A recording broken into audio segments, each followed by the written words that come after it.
노인의료보장제도 같이 공부를 하고 있습니다. 그래서 노인의료보장제도가 어떤 의미인지, 그 다음에 왜 필요한지, 그 다음에 그 제도 중에서는 노인을 위한 의료보장제도가 뭐가 있는지 같이 공부를 하고 있는데요. 전 시간에 이제 국민건강보험제도에 대해서 그 중에서 이제 노인을 위한 의료보장제도가 무엇이 있는지 같이 공부를 했고요. 두 번째가 여러분들 교재 보시면 여기에요. 자, 208페이지 의료급여입니다. 의료급여는 그 교재 보시면 208페이지 13-1 그림 13-1 기초생활보장 수급자 현황 이렇게 해서 나오고 있는데요. 2007년도에 좀 늘었다가 약 한 전체 노인 수급자 수가 약 3.2%, 전체 인구의 3.2%, 한 155만 명, 5만 가구 정도가 되었다가 쭉 줄어들기 시작을 하죠. 2013년, 14년까지 해서 많이 줄어들었다가 15년, 16년이 되면 좀 늘어나고 있네요. 의료급여와 국민건강보험의 차이는, 국민건강보험은 형평성, 자기가 낸 급여가 자기가 급여를 내고 있기 때문에 고르게 형평성의 원리에 맞춰서 내가 가지는 권리죠. 근데 이제 의료급여는 뭐냐? 내가 보험료를 내지 않고 공공부조의 혜택입니다. 공공부조가 뭐죠? 저소득층이나 빈곤층, 장애인 등 아니면 장애 여성이나 이런 사회적 취약계층에 대해서 어떤 의료적인 서비스들을 공공부조의 형태로, 사회적인 어떤 도움의 형태로 제공을 하는 겁니다. 그래서 그런 근본적인 차이가 있고요. 그래서 의료급여는 무기여예요. 돈을 내 보험료를 납부하는 게 아니고 공공부조제도다. 그래서 건강보험에서 제외된 국민기초생활보장 수급자가 급여 대상자다. 국민기초생활자가 되어야만 국민기초생활자로서 국민건강보험을 납부하지 않으시는 분들. 왜냐하면 국민건강보험을 납부 안 한다는 의미는 지역가입자일 경우에는 생활수준이 빈곤층이거나 아니면 직장이면 직장을 가지지 못하셨거나 하는 분들.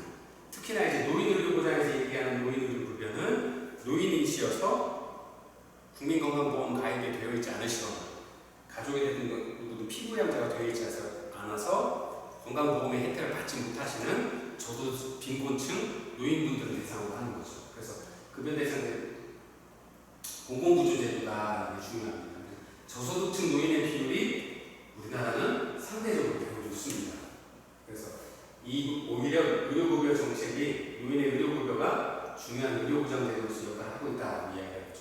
지난 시간에 저희가 소득보장을 배우면서 소득보장 공부하셔서 주거보장하고 그러면서 이제 저소득층 노인의 비율이 몇 프로라고 말씀드렸죠? 저희 나라 노인 인구의 저소득층 비율이 전체 노인 인구의 약 한 50%가 노인 빈곤층에 들어간다고 말씀드렸습니다. 통계학적으로. 그래서 노인의 비율, 저소득층 노인 비율이 상대적으로 저희가 많이 높은 편이고 외국에 비해서도 그렇고 아니면 다른 세대에 비해서도 우리나라의 다른 청탁명층 세대에 비해서도 그렇고 그래서 그런 분들이 의료보장제도로서 그런 분들을 위한 의료보장제도로서 아주 중요한 역할을 합니다.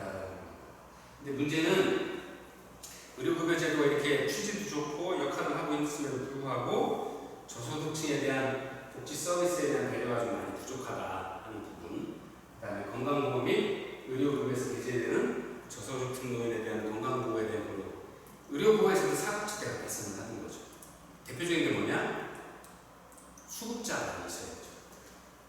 국민기초생활보장 수급자가 되기 위한 그 방법, 저소득, 개인소득이나 재산이 적다라는 게 증명이 돼 자산조사에서 소득이 국민기초 대상자에 대해 수준이 되어야 되고요. 부양의무자가 있느냐 없느냐 두 가지가 만족돼야 되잖아요. 근데 여기서 말씀드리는 배제되는 부분은 뭐냐? 소득이 적다는 거는 소득조사를 통해서 자산조사를 통해서 적은 건 아닌데 부양의무자가 계실 때 자제분이나 아니면 친척 중에서 나를 부양해 줄 수 있는 의무를 가진 사람들이 있을 경우에는 그분들에 대해서 의료보호 혜택가 제공되지 않잖아요. 그래서 그런 사각지대가 발생하는 경우가 많아서 그런 그 경우가 생겼을 때 의료급여를 하기 위한 보호가 좀 많이 미흡하다는 부분들이 많은 어려움들로 나타나고 있습니다. 적용 대상은 의료급여법 시행령 3조를 보면 소득이 최저 생계비 이하의 빈곤계층의 재산 및 부양의무자 기준을 충족하는 경우에 의료급여가 수급된다. 자산조사 했을 때 재산, 그다음에 부양의무자 기준이 있어야 이 두 분이 나를 도와줄 사람이 없다라고 인정이 되어야 수급자가 되는 거예요. 예를 들어서 재산이 부양의무자는 없는데 재산이 좀 있다. 의료급여 수급자가 되죠. 재산은 적어서 빈곤계층인데 부양의무자가 계시다라고 그러면 의료수급자가 안 됩니다. 두 가지가 다 충족이 되어야 의료수급자가 되시는 거죠. 근데 보통 그 최저생계비 이하에 이야기하는 국민 빈곤층이라고 하는 국민기초생활보장법 수급자가 되면 거의 의료급여 수급자가 되시죠. 왜냐하면 그 두 가지가 다 똑같은 조건들, 재산 및 부양의무자에 대한 조건들을 똑같이 하고 있기 때문에 두 가지, 만약에 국민기초생활보장법상의 수급자가 되면 그런 노인 어르신의 경우에는 의료급여에 대한 수급자가 되시는 경우들이 많죠. 그래서 나눕니다. 1종, 2종. 1종은 국민기초생활보장법상의 수급자 중에서 근로능력이 없는 자, 18세 미만, 65세 이상의 자, 국가유공자, 인간문화재, 이재민, 사장의 계층 등. 1종이면 일반 질병으로 뭐 감기가 됐든 뭐가 됐든 이렇게 병원에 가셔서 진료 받으시면 내는 돈이 없으시죠. 약을 받으셔도 그게 예를 들어 보험의 혜택이 되면 거의 안 내시고요. 안 되는 경우에는 일부 부담을 하시는 거죠. 2종이면 수급권자의 근로능력이 있는 만성질환자, 그래서 기저질환이 있으신 분들이 이제 2종을 받으시는데 기본적인 어떤 의료의 혜택을 의료보험을 납부하고 계시지 않지만 의료보험에 준하는 혜택들을 현물급여를 다 받으시는 거죠. 국가유공자의 경우에는 본인이 나는 의료급여를 받지 아니 국민건강보험 혜택을 받지 않겠다, 의료급여를 받겠다라고 선택을 하시면 보험료 납부하지 않으세요. 젊으신 분들. 저도 국가유공자에서 해마다 물어보시더라고요. 의료급여 혜택을 어떻게 하실 건지. 저는 그냥 납부한다고 해서 계속 내고 있는데, 만약에 이제 국가유공자의 경우 65세 이상이면 상관이 없는데 이하면 본인의 의사를 물어보시죠. 그다음에 인간문화재의 경우에도 나이에 상관없이 의료급여 혜택을 받으실 수 있습니다. 선택을 하시면. 이재민이나 차상위 계층인데, 이재민이나 아니면 이번처럼 뭐 이렇게 코로나나 뭐 아니면 그렇게 해서 뭐 영세가족들이 됐거나 했을 경우에 혜택을 받으실 수 있도록 하는 경우들도 있고요. 그런 재난이나 사건 사고가 생겼을 경우에 혜택을 주는 경우들이 많이 있습니다. 한시적으로 하는 경우들이 많이 있습니다. 의료급여의 급여 내용은 뭐냐면 아까 같은 국민건강보험에서 이야기한 것처럼 현물급여, 그 다음에 그런 것들은 당연히 받도록 되어 있고요. 또 의료급여법에는 의료급여 수급권자에 대한 건강검진을 기초단체제 제외한 것을 규정하고 있습니다. 그래서 만약에 그 지자체의 뭐 재정 상태가 좀 어렵다, 재정 자립도가 낮다 그래서 그 기초수급권자들한테 의료급여 수급권자한테 건강검진을 할 수 있도록 해줘야 되는데 못한다고 하는 경우도 생길 수 있다는 얘기죠. 그래서 그런 부분들에 대해서 좀 사후관리가 많이 미흡해서 실제로는 의료급여를 받으시는 분들이 건강검진을 받으시는 게 맞죠. 기저질환도 앓고 계시고 생활조건에 이런 것들이 보통의 건강하시기보다는 좀 낮기 때문에 이런 분들이 좀 건강검진을 받으시고 사후관리도 잘 되어야 건강하게 삶의 질을 높여서 만족스럽게 사실 수 있는 건데, 그런 부분들이 잘 진행되지 않고 있어서 그런 부분들이 좀 많이 좀 미흡하다는 문제로 지적을 하고 있습니다. 근데 이제 급여 기간도 좀 문제가 있죠. 2002년 1월부터 의료급여 수급권자의 의료난용을 방지하기 위해서 급여 기간을 365일, 1년 안으로 제한을 하고 있습니다. 그래서 그 장기적인 어떤 진료를 받거나 하는 분들은 계속해서 담당의사 소견을 받아서 연장 승진을 승인한 후에 의료급여를 계속 받으실 수 있습니다. 근데 이제 의료난용, 아까 말씀드린 대로 병원 쇼핑하러 다니시는 거죠. 시간도 보내시고. 저희 어머니도 초창기에 이제 막 관절도 아프시다, 허리도 아프시다, 뭐 이렇게 머리도 아프다, 뭐 많이 다니시더라고요. 컨디션도 안 좋다. 또 저기 병원 가면 또 뭐가 좋고 싸게 해서 한다고 해서 또 병원에서 초대하고 해서 또 가시고 또 건강검진센터 열었는데 또 하고 하면 또 가시고 예, 의료 쇼핑하러 많이 다니셨죠. 근데 그런 게 한때 많이 문제가 돼서 이런 부분들을 좀 줄이기 위해서 급여 기간을 딱 제한해서 예, 날짜별로 딱 해서 1년 기한에 얼마 똑같은 병 그 진료 항목으로 다니시는 기간들을 다 계산을 해보죠. 그래서 그런 부분들을 좀 제한을 하고 있는 부분들이 시행이 되고 있습니다. 의료급여의 관리 운영 및 재정은 감독 및 책임 주체는 정부 및 지자체입니다. 예. 정부에서는 의료급여 사업법의 기본 방향이나 대책을 수립하고 급여 기준 및 의료 수가 등을 결정을 하고요. 지자체에서는 수급권자의 자료 관리 업무를 담당하고 있습니다. 운영은 어디서 하느냐? 국민건강보험관리공단, 국민건강보험심사평가원으로 위탁해서 관리를 하고 있습니다. 그래서 운영 재원은 돈은 어디서 나오느냐? 국고보조금, 지방대 출연금, 결산상 잉여금, 기금 운영 등 수익, 또 기타 수익으로 되어 있고요. 상기 재원으로 이러한 돈으로 각 시도에 의료급여 기금을 조성을 합니다. 이 의료급여 기금에서 진료비를 지불을 합니다. 자, 세 번째 장기요양보험제도입니다. 2017년부터 65세 이상 신체기능 저하자 현황을 좀 보면 81.7%가 수발보호가 필요하시고, 근데 그 수발보호가 필요하신 분들의 수발을 누가 하느냐 조사해 보니까 91%가 가족분이셨습니다. 그 중에서도 배우자분이 37.7%, 며느리분들이 12.4% 정도가 가족들이 보호를 하는 경우도 많았다. 2014년에 노인 실태 조사를 좀 보면 장기요양 보험제도를 이용하시는 분들이 한 15.4%, 또 돌봄 서비스 이용하시는 분들이 한 6.4%. 그다음에 2018년에 노인 치매 출연율이 약 10%, 노인 전체 인구의 약간 10% 정도가 노인 치매를 보이고 계시고요. 예상을 해보니까 노인 요양 보호 비용이 2015년에 약 13조 정도가 소요가 되었는데 2050년이 되면 30년 후에는 벌써 한 106조 5천억 엄청난 비용으로 금액으로 증가를 하고 있는 게 예상이 되더라. 이런 것들을 보니 우리나라도 노인분들이 치매가 되기도 하고 기저질환으로 장기적인 어떤 그 현물급여를 받아야 되는데 그렇게 하려고 그러면 그 보험료를 그 의료비를 충당하는 게 굉장히 어려우니까 노인분들을 위한 어떤 보험제도를 하나 만들어야 되겠다고 해서 만들어진 게 노인 장기 요양 보험제도입니다. 그래서 이러한 것들을 보았을 때 이제 노인 장기 요양 보험 체계의 필요성이 좀 앞으로 나타나게 되었고요. 그래서 노인 장기 요양 보험 제도는 2004년에 공적 노인 요양배 공적인 어떤 노인 요양 제도를 만들기 위해서 실행위원회 신규기획단을 설치해서 운영하기 시작했습니다. 2005년에 시범 사업을 했고요.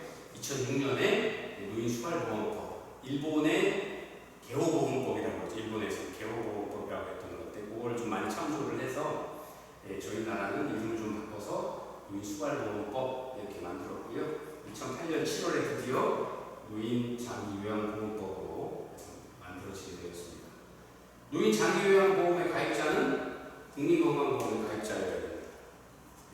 그래서 노인 장기요양보험료는 국민건강보험료에게 장기요양보험료를 곱해서 국민건강보험료하고 통합징수하도록 되어 있죠. 이것도 원천징수됩니다. 여러분들이 월급 받기 전에 벌써 4대 보험료를 딱 빠지고 남는 금액을 납부하지 않으실 수도 있으니까. 그 다음에 이제 노인 장기보험료율은 보건복지부 장관 소속의 장기요양위원회에서 심의하고 그 해에 대통령으로 그 전 다음 해 거를 발표를 하죠. 이런 비슷한 게 이제 최저임금 이런 것들도 있죠. 그래서 보통 최저임금은 노동부에서 하고 노동부 장관이 그 최저임금위원회에서 결정을 하고요.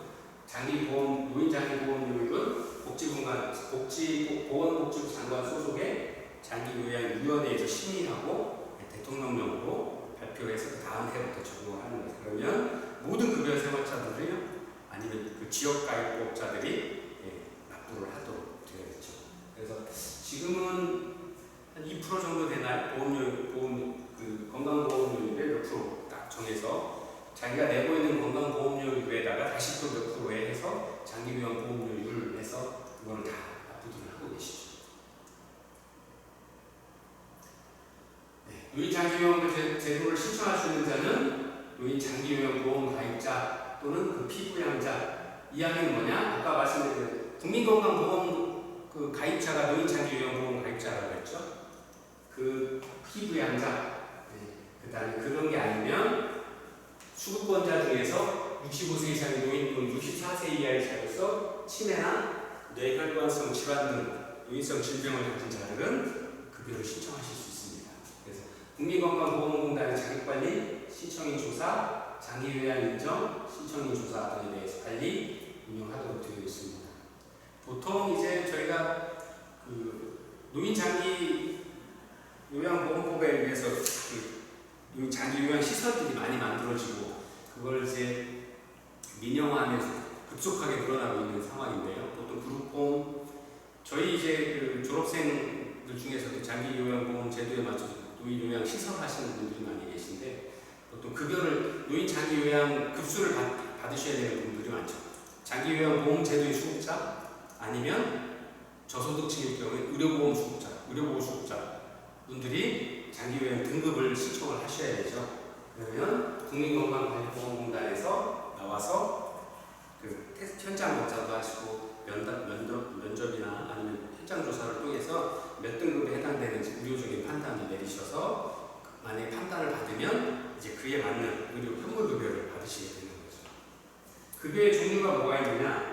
재가요양급여, 그다음 시설요양급여, 특별현금급여 이렇게 세 가지가 있는데요. 재가요양급여는 방문요양이나 방문 목욕 아니면 주야간 보호시설, 단기보호시설을 이용을 하실 때 그 비용을 개인한테 주는 건 아니지만 그 이용을 하시면 기록이 남으면 그 기관에다 노인 장기 요양보험을 관리 운영하는 국민건강보험관리공단에서 급여를 그쪽으로 지급을 하시죠. 시설에 계시면 뭐 등급을 받으신 수급인이 요양시설에 계시면 서비스에 맞는 급여들을 기관에 지급을 하는 거고요. 특별현금급여는 특별한 사유가 발생했을 때 그런 것들에 가족요양비, 특례요양비, 요양병원 수발비 그 시설에 가서 모셔야 되는데 그렇지 않고 집에서 모시면 나는 내 어머니를 내가 모셔야 되겠다는 그거에 맞는 시설에 갈 거에 맞는 급여 비용을 가족이 가져갈 때 가족분들한테 드립니다. 시설에 가셔도 돈을 드려야 되니까 그 비용에 준해서 얼마 조금 차이는 나지만 그 비용을 그 수발을 들고 계신 분한테 직접 지급을 하는 경우들이 바로 특별현금입니다. 자, 노인의료보장제도 아까 말씀드린 뭐 노인 보건 예방사업, 치매 중풍 등 질환 노인 관리 사업, 노인의료 서비스가 네 번째 의료보장제도인데요. 노인 건강진단을 받는 경우가 있죠. 그래서 노인분들에 맞는 노인 질환을 조기 발견해서 노인 건강을 유지시키고 증진시키고자 하는 의료보장제도. 노인 건강진단은 1983년부터 국민기초생활보장 수급자를 대상으로 무료로 실시하고 있습니다. 2004년에는 이제 치매 검사, 음배익도 검사 등을 추가로 검사를 추가했습니다. 그래서 노인 건강 진단은 65세 이상 노인분들을 대상으로 국민기초생활보장 수급노인이기 때문에 왜냐하면 그냥 기초적인 어떤 국민건강보험을 들고 계시면 거기서 다 나오시니까요. 그런 분들은 거기서 하시는 거고 피부양자일 경우나 가입자일 경우는 거기서 하시고 그런 혜택을 받지 못하시는 분들은 노인 건강 진단에 대한 프로그램을 이용을 해서 그 건강 진단을 받으시는 겁니다. 그래서 노인 건강 진단은 1, 2차로 구분해서 시행합니다. 1차 진단은 12개 항목의 기본 검사. 그다음에 2차 진단은 1차 진단 12개의 기본 항목을 받으시는 분들 중에서 질환이 의심되시는 분들은 30개 항목의 정밀 검사 받으십니다. 그래서 2차 진단을 받으시고 그거에 따라서 뭐 치료 요양 대상자가 되신다거나 예방관리 대상자가 되셔서 조기 치료나 아니면 건강 지도를 받게 되는 그런 제도입니다. 그래서 그 네 번째 이제 노인 보건 예방 사업 중에서 이제 치매에 관한 질환 노인 관리 사업으로 인해서 이렇게 노인에 대한 그 치매 환자가 계속 늘어나고 계시죠. 치매, 파킨슨병 아니면 또 여러 가지 이유로 그런 치매에 대한 증상들이 많이 일어나고 있습니다. 요즘 여러분들 아마 많이 치매, 뭐 디멘시아 그래가지고 많이 그런 환자분들이 많이 계시고 또 요양원이나 아니면 그룹홈, 요양시설, 요양병원에 계신 분들의 대부분이 치매 환자로 많이 알고 계시죠. 그다음에 국가적으로 치매 예방 사업들을 진행하고 있습니다. 그래서 2009년에 보면 21만 7천 명 정도, 2013년에 40만 명 정도, 2017년에 74만 4천 명, 연평균 증가율이 17% 이를 정도로 굉장한 속도로 치매 환자가 늘어나고 계시는데요. 좀 안타까운 건 이제 연세가 드시면 옛날에는 생각지 못했던 것들이죠. 치매. 왜냐하면 평균 연령이 급격하게 늘어나면서 그거에 따라서 노인성 질환으로 새로 생긴 게 이제 치매라고 볼 수 있을 것 같습니다. 그래서 이런 것들을 예방 관리하고자 전국 보건소에 치매 상담센터를 설치 운영해서 하고 있고요. 치매 안심센터를 확충해서 지역사회 치매 관리 인프라를 보강하고 있습니다. 전국 국립요양병원에 치매 전문 병동을 설치를 했고요. 또 보건복지부 산하에 치매 상담 콜센터 1899-9988 이런 것들을 설치해서 운영하고 있습니다. 또 질병관리본부 산하에 뇌의학연구센터를 설치해서 치매 관련 전문 연구들을 시행을 해서 적절한 의료 서비스들을 노인분들에게 서비스를 제공해드리고자 준비를 하고 관리를 하고 있습니다. 그 다음에 노인복지시설 설치 및 운영 사업들을 하고 있습니다. 지난 시간에 배웠던 것처럼 노인 요양시설 아니면 노인 요양 공동생활가정들을 설치를 하면 국가에서 지원하고 노인분들을 위한 의료복지 서비스로 제공을 하고 있는 겁니다. 자, 그러면 이렇게 노인의료보장제도를 시행을 하고 있는데 문제점이 뭐냐? 여러분들 교재 213페이지 한번 같이 보시면 좋겠습니다. 노인건강보험의 문제점은 실제로는 이렇게 좋은 보험 제도가 있고 국민건강보험으로 국민 전체에 대한 의료보장 서비스를 시행을 하고 있고 특히나 이제 또 노인 의료보험, 의료수급제에 의해서 1종, 2종으로 나눠서 하고 있고 저소득층에 대해서요, 빈곤층에 대해서 그 다음에 노인 장기요양보험 제도를 통해서 기저질환이 계신 분들, 장기적인 요양이 필요한 분들에 대한 어떤 의료보장 서비스를 제공을 하고 있는데도 이렇게 실시하고 있음에도 이게 촘촘하지 못해서 사각지대가 발생하고 있다는 겁니다. 그래서 보험 제외 항목도 많고 환자 부담 비중이 전체 의료비의 한 68%가 되고 있다라는 통계를 보여지고 있습니다. 그래서 건강보험으로서의 의료보험은 진료비 보장, 질병 치료는 물론 건강검진, 재활 및 예방까지 포함하는 적극적이고 포괄적인 의미를 지니고 있지만 의료보험은 대부분 급성질환의 치료에 치중하고 있습니다. 그래서 노인성 질환 관리에 어려움이 있고 진료비의 급격한 상승에 따른 노인의 의료비 부담이 계속적으로 증가하고 있다. 이런 문제점으로 발생하고 있다는 이야기를 하고 있고요. 그 다음에 두 번째가 의료급여에 대한 문제입니다. 한국의 의료급여기금이 어떻게 운영되고 있느냐? 중앙정부에서 지방정부로 일관해서 관리 운영하도록 하고 있습니다. 기금이 제한적이기 때문에 해당 지자체가 자금을 운영하는데 어려움을 겪고 있다. 그 다음에 두 번째는 급여 수급자의 개인 부담이 아직은 좀 많다. MRI 트라이어, 초음파 등 급여 혜택에서 제외되는 항목들이 많고 또 이로 인해서 일종 의료급여 수급자는 전체 진료 20에서 30%, 이종 의료급여 수급자는 40에서 50%. 그 다음에 이제 MRI나 CT까지도 이제 보험 혜택을 이제 국가에서 부담하는 걸로 작년이었나요? 작년 하반기서부터 이제 1회인가 하고 이제 임플란트 또 한 개인가 65세 이상 되면 한 개까지인가 두 개인가요? 두 개도 무료로 해드리죠. 그 다음에 스케일링도 1년에 한 번 치료를 위한 스케일링, 건강관리를 위한 스케일링 한 번은 의료보험이 혜택이 받을 수 있도록 의료보험 혜택을 많이 넓히고 있죠. 근데 그렇게 함에도 불구하고 아직도 조금 좀 많은 부분들, 노인의 경우 이종 수급자나 저소득층이 부담하기에는 좀 많은 부분들이 있다라는 문제점으로 이야기를 하고 있고요.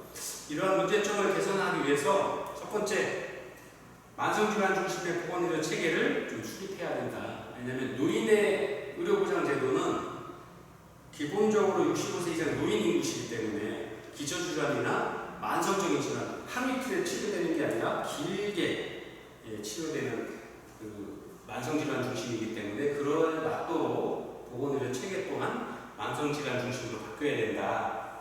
그다음에 보건과 의료의 연계를 추진하고 있는 이성 공공의료기관을 민간병원이 진료하도록 지원하도록 하는 의료자원제도의 활용이 좀 필요하다는 이야기입니다. 그래서 노인이 가셔야 되는 질환들이 예를 들어서 하면 거의 뭐 천안에는 뭐 도립병원, 그다음에 작은 어떤 병원들, 그다음 연계 국민건강보험공단에서 연계되어 있는 어떤 병원들이 많은데 전문 병원들 같은 경우도 심지어는 중증질환의 경우 대학병원까지도 의료보험에 수급이 되어서 지원해서 같이 저비용으로 치료받을 수 있도록 그런 어떤 지원 체계들을 좀 갖춰야 된다, 개발되어야 된다는 이야기를 하고 있고요. 그다음에 국민건강보험과 의료급여 수급권자 및 급여 범위를 조금 더 확대해 줘서 개인의 부담을 특히 노인의 의료에 대한 의료비 부담을 좀 경감시켜 줄 수 있는 어떤 제도를 만들어야 된다. 그다음에 마지막 세 번째, 건강 사업에 대한 건강 진단 사업을 확대해야 된다. 저도 이거 아주 중요하게 생각을 하는데요. 어쨌든 예방이 더 중요한 거죠. 발생되기 전에, 중증질환이 생기기 전에 진단을 통해서, 건강 진단을 통해서 암을 예방하고 큰 병으로 가기 전에 미리 발견해서 조기 치료하는 것들. 이런 것들을 하기 위해서는 특히나 노인분들이 그런 것들이 필요한데요. 만약에 어떤 중증이 발생되면 노인의 경우 건강하게 완치되기가 굉장히 어려우시죠. 수술을 하는 것도 체력적인 부담이 되고 그 후에 후유증도 젊은 층에서 많이 발생을 하고 있기 때문에 미리 좀 건강 진단 사업 때 조기 발견하고 조기 치료하고 조기에 좀 그 후유증을 좀 최대한 줄여서 건강하게 좀 지내실 수 있도록 도와주는 어떤 그런 사업들. 그다음에 의료급여에서의 건강 진단은 지자체에서 부담을 하고 있기 때문에 지자체에 대한 지원을 좀 더 통해서 지자체에서 어려운 지방재정 자립도가 낮은 지자체에서도 의료 수급권자에 대한 건강진단을 좀 실시할 수 있도록 지원을 해주는 어떤 그런 체계들이 조금 더 활성화되고 지원되어야 되겠다는 그런 개선점으로 이야기를 좀 드립니다. 자, 다음 이로써 이제 그 수업을 모두 마치고 다음 주에는 이제 14장 주거부장 정책에 대해서 같이 공부하도록 하겠습니다. 긴 시간 수고 많으셨고요. 다음 시간에 또 뵙도록 하겠습니다. 감사합니다.